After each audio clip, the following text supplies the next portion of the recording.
नमस्कार, मैं निधि, आप देख रहे हैं द फुल वॉल्यूम। मैं अभी खड़ी हूँ मलाई पकड़ी के पास और यहाँ पे मैं आपको बताने आई हूँ पटना मेट्रो के अपडेट के बारे में।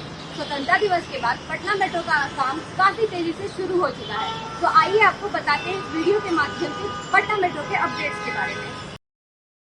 मेट्रो अपडेट देने से पहले मैं आपको पटना मेट्रो का संक्षिप्त में जानकारी दे दूं कि पहले कॉरिडोर में दानापुर से बेली रोड और पटना जंक्शन होते हुए मीठापुर तक का एरिया कवर किया जाएगा, जिसकी लंबाई लगभग 18 किलोमीटर होगी।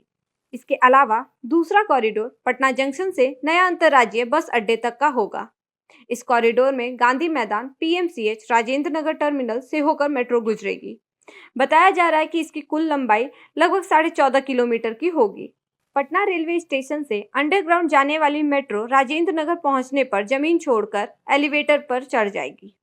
यानी राजेंद्र नगर स्टेशन से मेट्रो रैंप पर चढ़कर अंडरग्राउंड से एलिवेटर ट्रैक पर पहुंचने का सफर तय करेगी।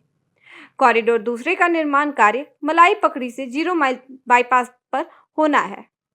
आपको बता दें कि मलाई पकड़ी पर बनने वाला मेट्रो एलिवेटेड रैंप का होगा, जिसका काम काफी तेजी से चल रहा है।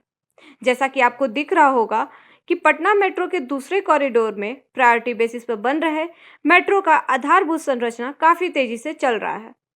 सभी वर्कर्स और अधिकारी अपने कामों को काफी तेजी से निपटाने में लगे हुए हैं।